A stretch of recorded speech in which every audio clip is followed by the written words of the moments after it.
All right, ladies and gentlemen, welcome to the first official hunting video of 2020, and I am so pumped. Like, let's throw in some fake crowd noise like the NBA. I'm pumped. I'm so excited. Couple of things. We got a lot of stuff going on. One, we're getting our food plots put in, and that is going to consist of throwing seeds into the weeds that are currently out there, spraying those weeds with glyphosate, and then crushing them over with a roller. And my only concern with this not working is if the weeds out there right now, once you crush them down, if they're too thick. You want a pretty good layer, but what you need is once all those seeds underneath start sprouting, they need to be able to reach the sun once they need it, obviously. And if that layer is too thick of weeds once we roll it over, it may not work. However, the weeds will be killed, and the backup plan will be September 5th, like a month from now. If nothing's growing, we can just straight up spread winter rye in there, and no matter what, that should grow. So at least we got something. And then coming next year, we'll use buckwheat instead of weeds, and it will work 100%. I got no doubt in my mind. But I'll go over more specifics of the seeds and stuff we're using later. Enough talking. Let's just get to planting, shall we?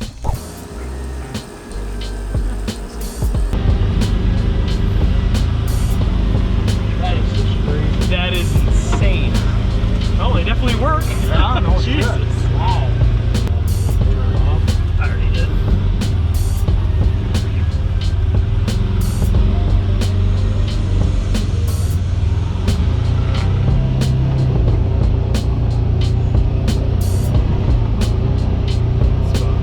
It's easy enough to see where you went. Yep. Nothing is missing here, but you might as well kill it anyway. Yep. Now go right up here. This way, Mark. More? Oh, I That's see. close Yeah, right there. Yep. Fuck, forgot about that. Fine.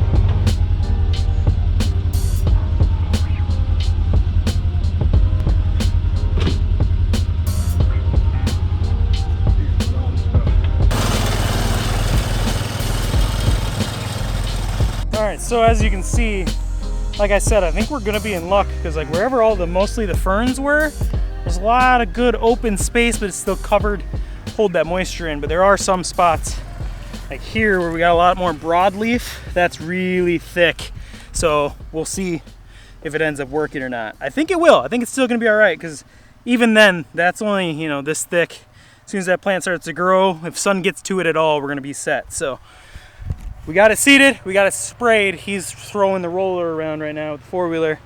And then if we have more, we'll keep spraying a little bit. We'll do one more quick layer of spray to make sure those weeds are dead. And then we're gonna be set. And then it's just a waiting game. Get those trail cameras out and see what's up.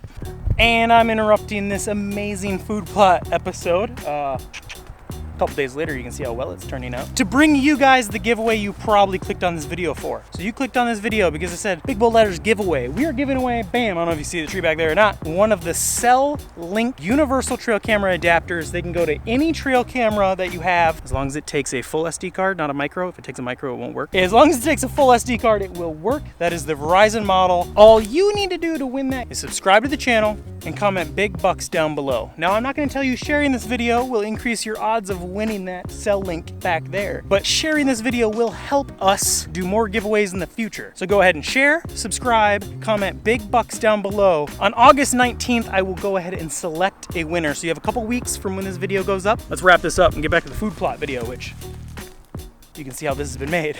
But subscribe, share, big bucks down below. But let's send you guys right back to this same exact spot 4 days ago.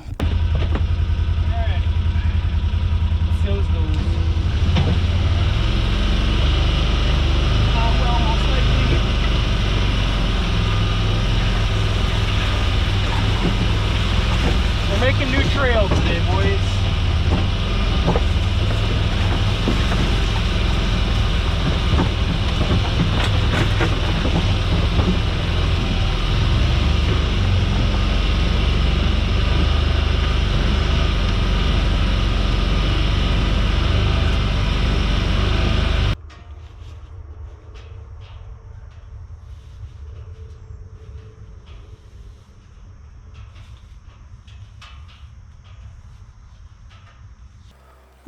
ladies and gentlemen, boys and girls, what a long day.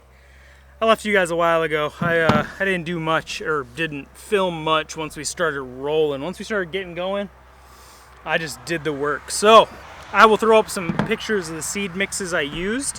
One precaution, the one thing you want to look out for a bad seed mix, they all have a little sticker on them like the percentages of seeds that are in there. If you have one with a ton of rye in it, it's probably a bad mix. Rye has its place. Rye wheat, rye, there's like 4 or 5 different types of rye. It has its place in a food plot. It will grow, it'll be green, and it will literally grow in anything. So if you have horrible soil, horrible conditions, anything like that, you throw rye, it will grow. That's what rye does. But if you're spending $50 on a 10-pound bag, it should not have 40% rye in it. It should have what you want, what it's labeled as. So like the bags I got, I'll show pictures of all the products right now. This is what I used. And if I were you, I would go to a feed store and get your seed mixes from a company. But if you're like me, you're just trying stuff out, you don't want to get asked questions, you don't want to talk about the seeds, nothing like that. You just want to go get something you need. The big box store, this is what they have. These are what I used because I looked at the little sticker and none of them had rye in it. Their majority of the seeds were what they were labeled as, and that's what you're looking for in a good mix. So don't get tricked by, you know, the crush or whatever. I think I might have actually used a bag of crushed clover or something. But don't get fooled just because they have a name you recognize. Just make sure you're looking for bags of seeds that have the majority of the seeds of what you want in there. And that's what I did. Found some cheap mixes, majority mixes for the oats and stuff, but those bags also had 70% oats in them. But anyway, yeah, we have been working in the woods all day. We were cutting new trails, spraying new trails, running the roller on those. We've been driving in and out of there and moving around all day. We were out of the woods for 20 minutes and one of the trail cameras, and then already, oh, you guys can't see that at all. Oh man, hold on. One of the trail cameras has a deer on it already, so that's a good sign as well. But this is where I leave you guys for today. We will be out tomorrow, do a little bit more. Dad's gonna roll the plots again in the morning when everything's wet and crush it down even a little bit more, and then yeah, then we just wait 4 weeks and see if stuff starts growing. That's the plan.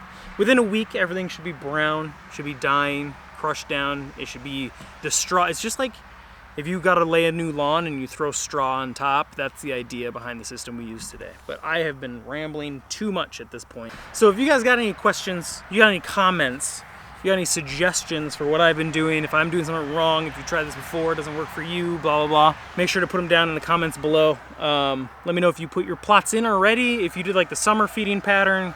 I know I'm not a fan of that. Like, deer have everything to eat right now around here. There's massive agricultural fields everywhere around us. The woods browse right now is amazing for them. So I'm not really aiming for a food plot for the summer. I don't care if a deer hits a plot in the summer for me. That's why I'm gonna aim for these fall plots for the end of time, essentially, unless we get more property or whatever. But let me know if you guys plan it already. Do you plan on planting a fall plot later down the line? Are you doing it sooner? Are you doing it later? You don't know what you're doing. Comment those down below as well. And this is where I'm gonna leave you guys. So like, share, comment, and subscribe. And until next time, we'll see you in the woods. It's 2020 season, baby. Let's go.